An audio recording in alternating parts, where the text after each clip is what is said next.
ছটা বিধানসভা কেন্দ্রে উপনির্বাচন, সেই ছয়টা যদি তৃণমূল হেরেও যেত তাহলে মনে হয় যে সরকারও পড়তো না, আর ছটা বিজেপি বা অন্য দল পড়লে বিজেপি চলে আসতো।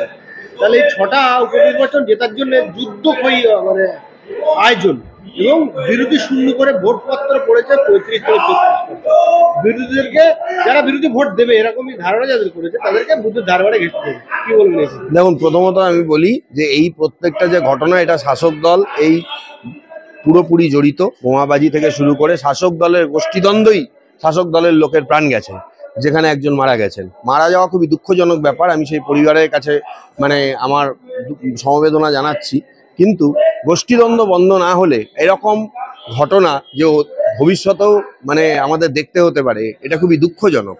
আর সব থেকে বড় ব্যাপার হচ্ছে, আপনি যে কথাটা বললেন সবাই জানে, কিন্তু এই উপনির্বাচনে যদি বিরোধীরা আজকে কোনোভাবেও ক্ষমতায় চলে আসতো বা আসার চেষ্টা করতো, ছটা জিতে তো ক্ষমতা আসতে পারবে না না, যদি জিততে তো পারবে না, কোনোটাতেই জিততে পারবে না, এটা আমি আগেই বলেছিলাম যে 6-0 বা 5-1 হতে পারে। কিন্তু ব্যাপার হচ্ছে যে সেটাও শাসক দল করতে দেবে না। তাদের শক্তি, তাদের কায়েমি স্বার্থ সেখানে লঙ্ঘিত হবে। এবং 5 বছরের জাস্টিস অমৃতা সিনহার ঘরে উনি এক্সপ্লেন করেছিলেন যে 5 বছরের কাটমানির পার্মানেন্ট জায়গা, সেই জায়গাটা হাতছাড়া হয়ে যাবে সেই লোকগুলোর, যে লোকগুলো কাটমানির ওপরে বেঁচে থাকে, যে লোকগুলো বালি খাদানের ওপরে বেঁচে থাকে, যে লোকগুলো বিভিন্ন জায়গায় দুর্নীতি করে পকেটে টাকাটা ঢুকিয়ে এইভাবেই এই সরকারের কাছ থেকে ইনকাম করে। সুতরাং সেইটা বন্ধ হয়ে যাবে, তাহলে তো তাদেরকে ভিক্ষা করতে হবে, সেটা তারা কখনোই চাইবে না এবং নেতারাও চাইবেন না। এবং এই উপনির্বাচনটা হচ্ছে কোন নেতা কত বড়, কেন সেই দিন গন্ডগোল, কোন নেতা কত বড়, কোন নেতার আন্ডারে এলাকাটা চলবে পরবর্তী 5 বছর, সেইটা দেখানোর জন্য তারা এই ঘটনা। না হলে পুলিশ ধরার পরেও কেউ বলে যে আমি তৃণমূল করি, তার মানে কি? এর মানে কি? আমি সেটা উপনির্বাচনের অংশ না, কিন্তু পুলিশ কোনো একটা কেসে একজনকে গ্রেপ্তার করেছে, সে থানায় যখন গেছে তার সঙ্গে কথা বলতে যাওয়া হয়েছে যে এই কেসে গ্রেপ্তার হয়েছে, বলছে আমি তৃণমূল করি, আমার কোনো ভয় নেই। এটা মানে কোন রাজ্যে থাকলে যে একটা লোক একটা অপরাধ করেছে, পুলিশ তাকে অ্যারেস্ট করেছে, এটা বলতে পারে? তার মানে তৃণমূল করলে সব অপরাধ মাপ, সবকিছু মাপ।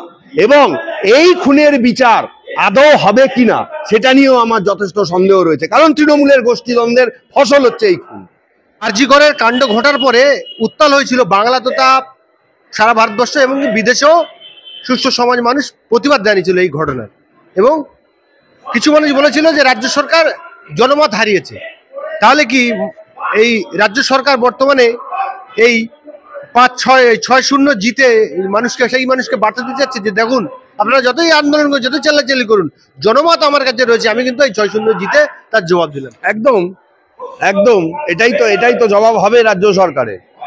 রিগিং করে, তোলাবাজি করে, গুন্ডাগর্দি করে, গোলাগুলি চালিয়ে নিজেদের লোককে গোষ্ঠীদ্বন্দ্বে মেরে ফেলে হচ্ছে এই জয়। মানুষের রক্তের বিনিময়ে হচ্ছে এই জয়। এই জয়টা ফেয়ার জয় নয়, এটা সবাই জানে, সারা রাজ্যবাসী জানে। কোথায়? বিরোধীরা তো ভোট দিতেই পারেনি, এজেন্ট বসতে দেয়নি। এবং শুধু তাই নয়, কত শতাংশ ভোট পড়েছে? মাত্র 30 থেকে 35%। 50% ভোটও একটা দুটো বুথে পড়েছে। তার মানে কি? এই রাজ্য সরকারের নিয়ন্ত্রিত রাজ্যে 70% থেকে 65% মানুষ, মানে 60% মানুষ অ্যাভারেজে, তারা ভোট দিতে চান না, তারা গন্ডগোলের মধ্যে যেতে চান না। সেটা তো হয়েইছে। তাছাড়াও আমি বলছি, মানে এখানে গ্রামের দিকে কি হয়, পরিষ্কার বারণ করে দেয়, কারণ গেলেই গন্ডগোল, পরবর্তীকালে এসে বাড়িঘর ভাঙচুর করে দেবে, বাড়িঘরে আগুন লাগিয়ে দেবে, এটাই হচ্ছে। এবং আমি দেখলাম ওই অনুব্রত মণ্ডলের স্টাইলে একজন নেতা বলছে 8 ঘন্টা সময় দিলুম। আরে তুমি সময় দেওয়ার কে হে? মানে কি 8 ঘন্টা সময় দিলাম, তার মধ্যে লিড দিতে হবে? মানে রিগিংটা কোন পর্যায়ে গেলে এটা হতে পারে? এবং এই লোক এখনো প্রকাশ্যে ঘুরে বেড়াচ্ছে, এ তো জেলে থাকা উচিত। মানুষের ভোট নিয়ে যে ছিনিমিনি খেলে, অন দা স্পট নির্বাচন কমিশনের উচিত তাকে কাস্টডি নেওয়া। কি করছে? সব থেকে বড় ব্যাপার, আমি অবাক হয়ে যাই, আমাদের দেশে বিহারের মতো জায়গায়, ইউপির মতো জায়গায়, আমেথির মতো জায়গায় এত গন্ডগোল হতো, সেখানে শান্তিপূর্ণ ভোট হয়। রক্ত তো দূরের ব্যাপার, একটা মারপিট বোমা গুলি পর্যন্ত পাওয়া যায় না। আজকে পশ্চিমবঙ্গে এটা কি ধরনের ভোট? এখানে আসলেই কি নির্বাচন কমিশনার তার সমস্ত মানে জোর হারিয়ে ফেলে, নাকি এখানে শাসক দলের সঙ্গে প্রত্যেকবারই সেটিং হয়ে যায়? হাইকোর্টের অর্ডার মানে না, সুপ্রিম কোর্টের অর্ডার মানে না এখানকার নির্বাচন কমিশনার, এখানকার রাজ্য সরকার। তাহলে এইখানে ভোটের নামে এই প্রহসন, কেন্দ্র কি বসে বসে মজা দেখছে? আমি এটা জানতে চাই। এই ভোট কম পড়েছে পার্থভৌমিক সংসদ, পার্থভৌমিক বলেছে, বিরোধীদের ফোন করেছে যে আপনারা আসুন ভোট দিন। তার তার তার ভাইরা তো ভোট দিতে দিচ্ছে না, সেটা জানে না পার্থভৌমিক? জানে না? পার্থভৌমিক নিজে গিয়ে সেখানে ভোটটা দেয়া করালো না কেন? প্রত্যেক বাড়িতে গিয়ে, এতই যদি তার দরদ ছিল। এই সমস্তগুলো বলে বিরোধীদের অট্টহাস্য করা, আর বিরোধীরাও সেরকম, কোনো রকম রাজনীতির পরাকাষ্ঠা নেই। কিভাবে রাজনীতি করতে হয়, তারাও হচ্ছে কিভাবে ভোট বাক্সটা ভরবো, মানুষের জন্য চিন্তা করার মানে চিন্তা ভাবনা যেসব জায়গায় বিজেপি আছে, কি করেছে মানুষের জন্য আমি জানতে চাই। কি করেছে? রাজ্যসভা বলুন, মানে লোকসভা ভোট বলুন, রাজ্যসভার ভোট বলুন, আমি জানতে চাই বিরোধীরা মানুষের জন্য তাদের সেই সমস্ত কেন্দ্রে মানুষের কি উপকার করেছে, এইটার জবাবও মানুষ চায়। রাজ্য সরকার তো তাও তাদের ভাতা দিয়ে, তাদের লক্ষ্মী ভান্ডার দিয়ে, তাদের স্বাস্থ্যসাথী ইত্যাদি ইত্যাদি দিয়ে, তাদের সবকিছু দিয়ে করছে।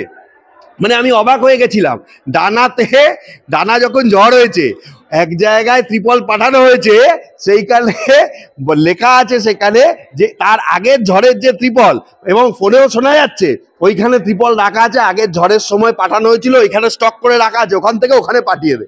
মানে এইভাবে সাপ্লাই করে, মানে কিছু করে মানুষকে আবার সামনে নিয়ে আসা, মানুষের মনটা জয় করা, আর কিছুই না। এই হলো শাসক দল। কিন্তু বিরোধীরা এখানে কোনো স্টেপিংই করতে পারছে না। আমি এটাই অবাক হয়ে যাচ্ছি। বিরোধী দলনেতা তিনি সব জায়গায় এত কথা বলেন, যে তিনি বলেছিলেন যে একদম মাটির মানুষ দিয়ে ভোট করানো হবে। আমি অন্য বিরোধী দল ছেড়ে দিলাম, বিজেপি যে প্রধান বিরোধী দল, সেখানকার মাটির মানুষ দিয়ে ভোট করানো হবে। তারাও মানুষ টানতে পারলো না কেন? শাসক দলের ভয়ে এজেন্ট দিতে পারলো না কেন? এটা তো লজ্জা বিরোধীদের। এইরকম যদি বিরোধিতা হয়, তাহলে কোনোদিনই এই শাসক দলকে তারা ক্ষমতা থেকে চ্যুত করতে পারবে না। এই জায়গাটাও তাদের ভাবা উচিত। আপামর জনগণের ট্যাক্সের পয়সায় যদি ভোটই না হয়, গণতন্ত্রের উৎসবে যদি মানুষ না অংশগ্রহণ করতে পারে, তাহলে তো এই ভোট পর্যায়ে তুলে দেওয়াই উচিত বলে আমার মনে হয়। অবশ্যই 2021 সালে একটা ঘটনা বলি আমি আপনাদের। 2021 সালে আমি একটা মামলা ফাইল করেছিলাম। সেই মামলাটা হচ্ছে, তখন 2021 সালে বিধানসভা ভোটকে চ্যালেঞ্জ করে আমি একটা মামলা ফাইল করেছিলাম। তাতে আমার 17খানা প্রেয়ার ছিল, এবং একটা লাস্ট, সেটা কোভিডের একটা ব্যাপার ছিল, লাস্ট একটা প্রেয়ার ছিল যে ভোট বন্ধ করে দেওয়া হোক। আমাকে রাজ্য সরকারি আইনজীবী প্রচন্ড বিরোধিতা করে বলেছিলেন যে এটা ডিসমিস করতে হবে, কষ্ট চাপাতে হবে, অনেক কিছু।